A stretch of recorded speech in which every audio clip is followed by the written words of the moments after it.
Olá, seja muito bem-vindo ao meu canal, Professor Elton aqui, onde falaremos sempre de obras clássicas, de virtudes, de coisas que nos ajudam a transcender, a buscar o bom, o belo e o verdadeiro.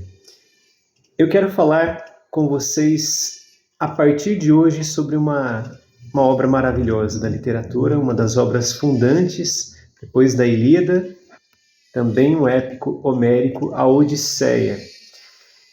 Essa obra aqui traz para nós, eu gosto muito da tradução do Carlos Alberto Nunes. Nós temos pelo menos dois ou três grandes tradutores, né? Temos o Carlos Alberto Nunes, que era um médico legista, grande intelectual, grande gênio da tradução, se assim podemos dizer, e Frederico Lourenço, que é um português, um grande helenista português de Portugal, né? E traz também uma tradução muito boa, muito próxima daquilo que seria uma tradução mais acessível para a maioria das pessoas, porém eu opto sempre pelo Carlos Alberto Nunes, principalmente se você já é aquele leitor que conhece a história. Você já tem uma ideia das principais cenas, já leu, por exemplo, uma adaptação em prosa, já tem uma boa ideia do que é a história da Odisseia ou da Ilíada. Então, você consegue, através do Carlos Alberto Nunes, dessa tradução aqui, que eu uso dessa coleção Clássicos para Todos, da editora Nova Fronteira, mas nós temos tantas outras editoras, né, que trabalham essa mesma tradução. Temos a Sétimo Selo, por exemplo, e tantas outras, né, que tem o Carlos Alberto Nunes aqui como tradutor, que apresenta para nós uma tradução muito mais próxima do original grego, quanto à musicalidade dos versos. Então é maravilhoso para a memorização. Você que pretende ler com os seus alunos, com os seus filhos, são versos hexâmetros datílicos, eu já falarei um pouco mais a respeito disso também. Nós temos sempre aquela questão homérica, que eu acabo não gastando tanto tempo com isso, que é: Homero existiu ou não? Foi um grupo de aedos, de rapisodos, de cantores gregos, que depois alguém deu o nome ou atribuiu a este lendário poeta cego chamado Homero, ou foi essa única pessoa, esse poeta que é chamado por muitos de o pai da cultura ocidental, o pai da cultura grega? Não sabemos, não temos como afirmar que sim ou que não, mas isso também não importa aqui para nós. Eu queria fazer uma leitura para vocês no nível mais moral da obra. Nós sabemos que os 4 níveis de leitura das obras clássicas que eu sempre apresento aqui, né, o mais literal, aquele que muitas pessoas, infelizmente, não conseguem acessar ainda, mas aquele que vai trazer para nós sobre o que acontece na história, de maneira, em linhas gerais, né? De onde sai o nosso herói, por onde ele passa e até onde ele chega na história, né? Um enredo como um todo. E temos a leitura mais alegórica, repleta de símbolos, e eu queria falar um pouco disso também. Uma leitura mais anagógica, que nós deixamos para as obras mais cristãs. Essa leitura, por exemplo, quando formos ler O Senhor dos Anéis, O Hobbit, as obras de C.S. Lewis. E uma leitura mais moral. Um nível de leitura mais moral, que é o que os gregos também faziam e praticavam. Na sua paideia, Educação para o Homem Grego, sempre foi trabalhado os versos de Homero para que as pessoas pudessem refletir a própria vida através destes arquétipos, desses modelos que eram esses personagens para os gregos e também podem ser para nós. E por que não para você que é cristão, que me acompanha aqui, que tem valores cristãos? Você pode se perguntar: nossa, mas uma obra pagã, uma obra como essa pode me ajudar? Com certeza pode. E, inclusive, alguns grandes santos da igreja acreditavam nisso. Queria apresentar para vocês aqui São Basílio Magno, esse opúsculo maravilhoso, a carta aos jovens sobre a utilidade da literatura pagã. Ele vai falar a respeito desta obra, por exemplo. Ele vai mencionar a importância de nós olharmos para Ulisses, olharmos para este grande personagem, quase que um personagem conhecido por literatos e não literatos, por pessoas com essa inclinação literária, que gostam de leitura, mas pessoas que também não gostam, ou pessoas que não tiveram ainda a oportunidade de gostar, mas que já ouviram falar de Ulisses. É um personagem muito conhecido. Ulisses para os latinos e Odisseu para os gregos. Essa é a história do retorno de uma guerra de 10 anos, de um dos personagens principais da Ilíada e do protagonista da Odisseia. Um homem que quer voltar para sua esposa, seu filho, seus pais, para o seu povo. Então, vamos começar. Se nós temos como tema principal da Ilíada, em breve teremos vídeos aqui também da Ilíada, neste canal, se nós temos como tema principal a cólera de Aquiles, e assim cantamos, né? Canta, meu Deus, a cólera de Aquiles, o Pelida. Aqui o personagem principal, lá nós não temos um personagem principal. Nós temos um tema principal que é a cólera de Aquiles, na Ilíada, mas cada canto traz um personagem muito importante, muito simbólico. Aqui nós teremos um protagonista, sim. Teremos Ulisses sendo esse protagonista, mas no começo da história ele é deixado um pouco de lado e os nossos olhares se voltam para o seu filho, que na época da Guerra de Troia era apenas um bebê. Era uma criança pequena, e nós temos inclusive aquela história que, para convocar Ulisses para a Guerra de Troia, as pessoas, já sabendo da sua fama de ardiloso, de astucioso, sabiam que não seria uma tarefa fácil. E o próprio Ulisses demonstra que não seria quando se finge de louco e começa a semear com sal as praias de Ítaca, puxando o próprio arado. E aqueles homens, para desmascarar a sua atitude de falsa demência, colocam o seu bebê, o seu filho, Telêmaco, na frente do arado, e ele é obrigado a parar o arado e assim deixa o seu fingimento de loucura e é convocado para esta guerra.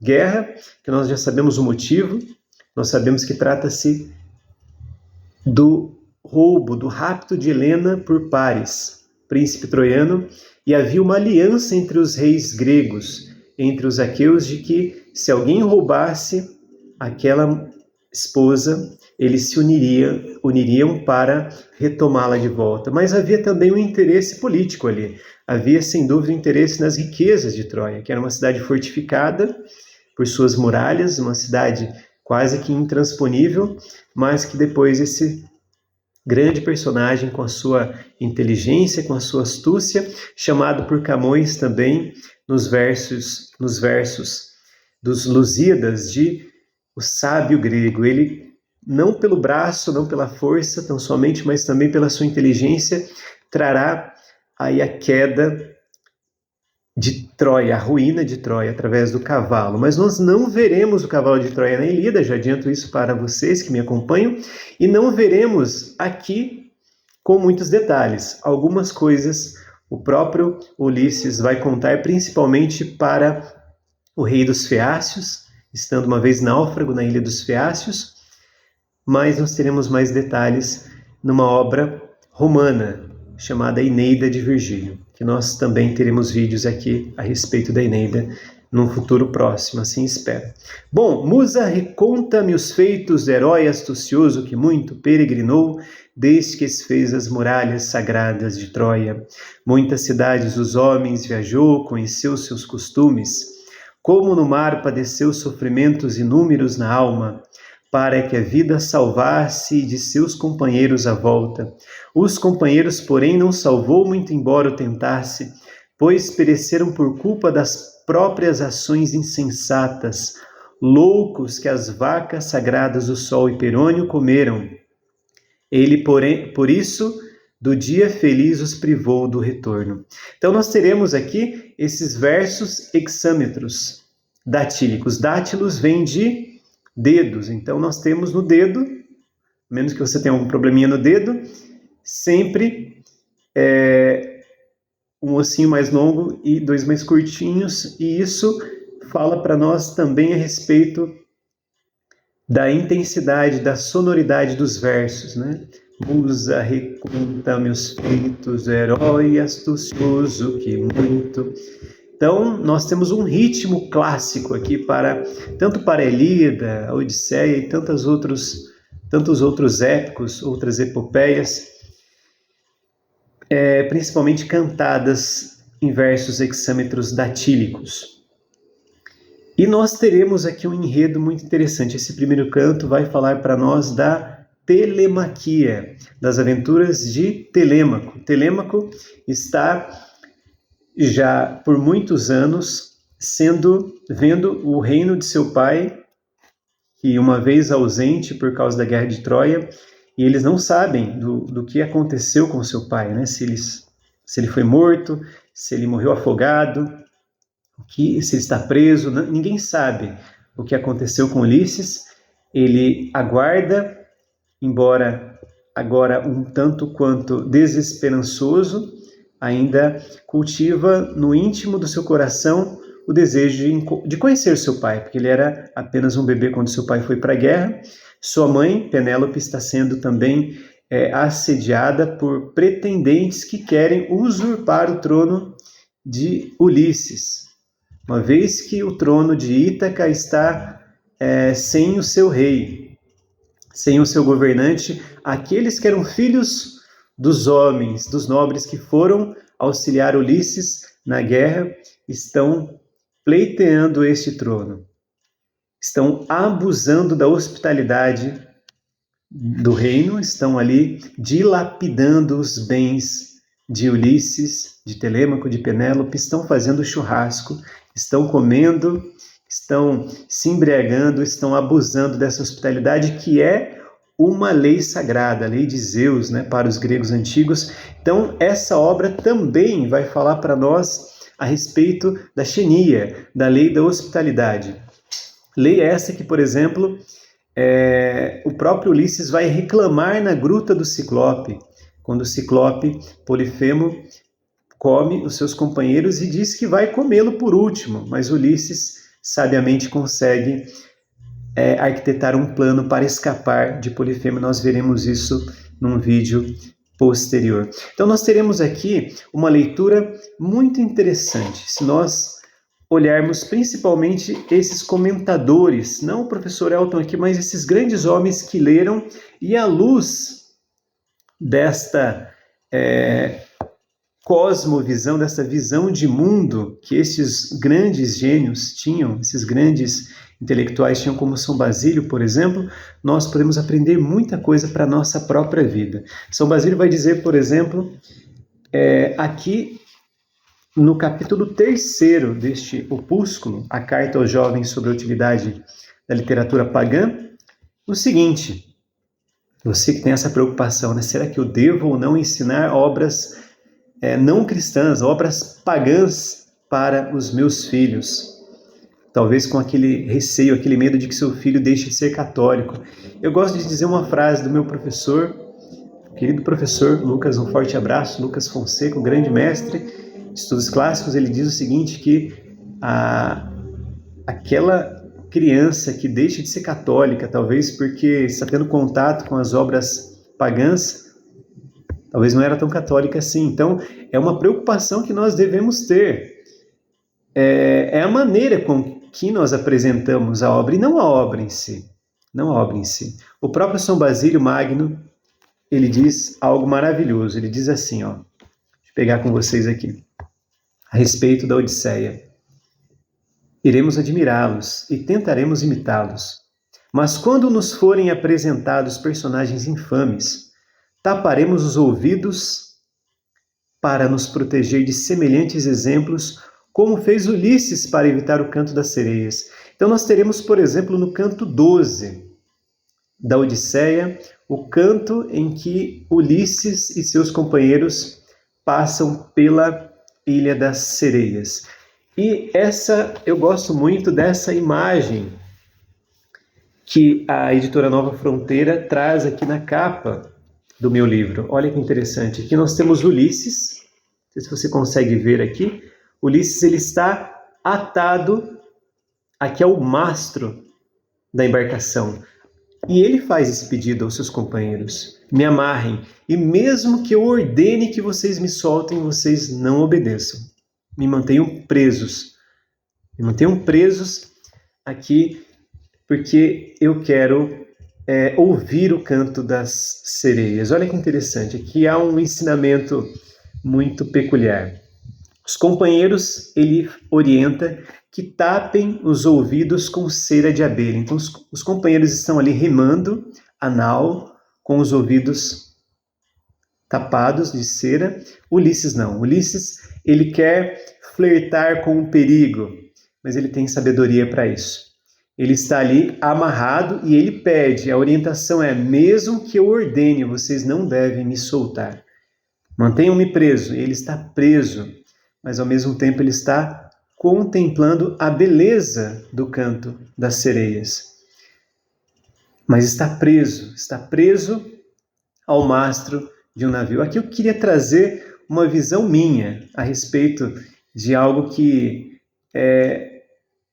eu nunca li nada a respeito, mas algo que eu acho interessante. Se você ensina para os seus filhos valores, se você...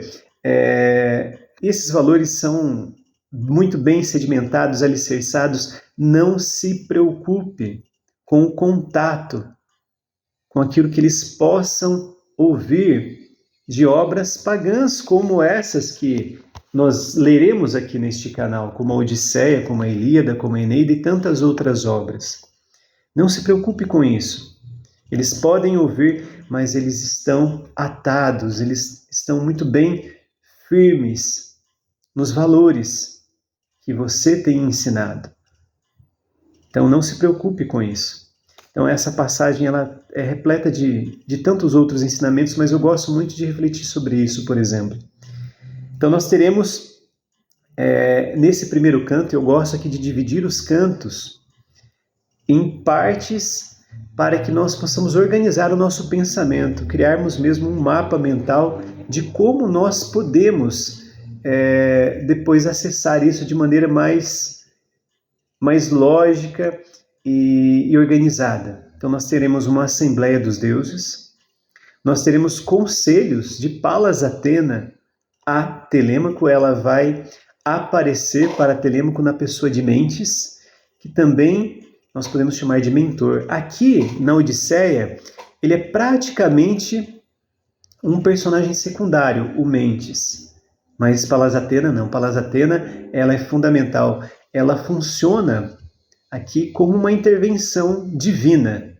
E Joseph Peirce, grande crítico literário católico, nessa obra aqui, olha que interessante, onde ele diz assim, né, que todo católico, a literatura que todo católico deve saber. Esse livro aqui vai nos ajudar em muitas coisas. Então ele menciona Ulisses aqui como homo superbus, que é aquele homem orgulhoso, aquele homem que se sente superior, mas que tem uma vocação a homoviato, aquele homem que peregrina a caminho da sua vocação, a caminho da verdade, a caminho de volta para casa. Ele está retornando para a sua vocação, está retornando para o matrimônio, está retornando para o seu filho, para os seus pais. No meio do caminho ele vai descobrir que a sua mãe já faleceu, quando ele faz a sua catábase, a sua descida ao mundo dos mortos. Ele descobre que a sua mãe já está morta. Então nós viveremos ao lado desse personagem muitos dramas, mas nós descobriremos que nós também somos chamados a sermos este homoviato, como peregrinos, a caminho e em busca de algo que transcende a nossa vida, a nossa existência. Não mais coisas imanentes, de maneira horizontal, tão somente, buscando a nós mesmos, mas coisas superiores. E Ulisses, em alguns momentos ele oscila, em alguns momentos ele vacila, assim como você, assim como eu, sem o auxílio da graça, sem o auxílio destas intervenções divinas, como ele terá, por exemplo, de Palas Atena, né, que é a deusa da sabedoria e da prudência, que vai dar a ele toda a força necessária, que vai infundir nele toda a coragem quando for necessário. Então, nós teremos e veremos aqui o auxílio desta divindade, não só em relação a Ulisses, mas também em relação ao seu filho Telêmaco. Inclusive, Fénelon, um francês, fez uma obra maravilhosa, eu tenho aqui, chamada As Aventuras de Telêmaco, onde a palavra, por exemplo, a palavra mentor, né? Mentes, que é esse personagem aqui, que eu já mencionei que é aqui, ele é quase que um figurante. Ele é um personagem muito passageiro, né? Nas Aventuras de Telêmaco, uma obra que serviu como quase que um compilado moral, né? Quase que um tratado moral de virtudes, e que formava reis, formava monarcas, né? Porque assim foi a missão de Fénelon. François Fénelon, que ele era tutor de governantes. Então ele escreveu essa obra para instruir homens que tinham uma liderança muito importante para os povos da época. Então, ele trará através das palavras de mentor, palavras de sabedoria, ensinamentos morais salutares, muito importantes para cada um de nós. Eu indico também a leitura das Aventuras de Telêmaco, para quem deseja complementar, né, o imaginário que muitas vezes nós, leitores de Homero, ficamos com algumas lacunas. Fénelon vem preencher algumas. Ele escreve uma obra falando exclusivamente a respeito dessa telemaquia, das aventuras de Telêmaco, e isso vai trazer para nós uma boa ideia do que foi esta formação de Palas Atena, da sabedoria e da prudência em relação a este jovem, o quanto fará de Telêmaco um jovem maduro, um jovem mais experimentado nas coisas da vida. Então, é uma obra que pretende trazer muitas instruções de como nós podemos reagir diante das agruras, das dificuldades da vida.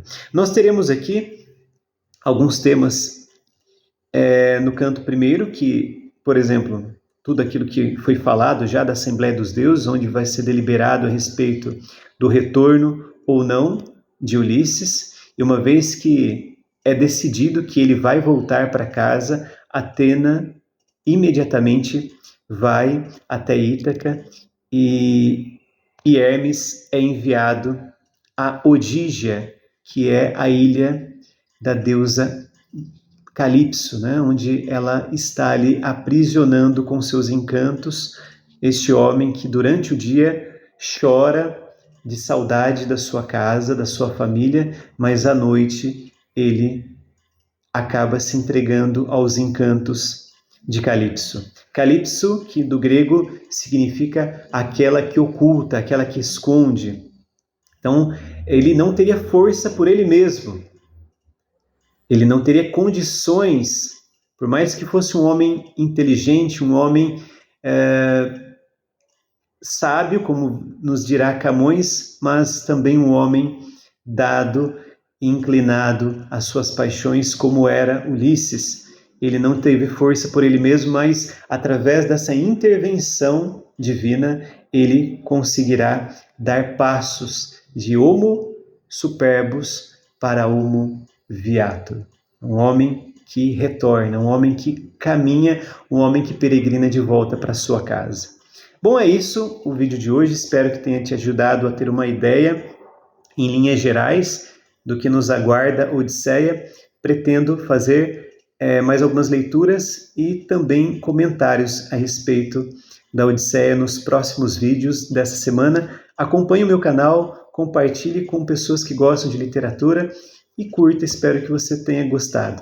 Me ajude nesse apostolado para alcançarmos tantos outros leitores. Um forte abraço.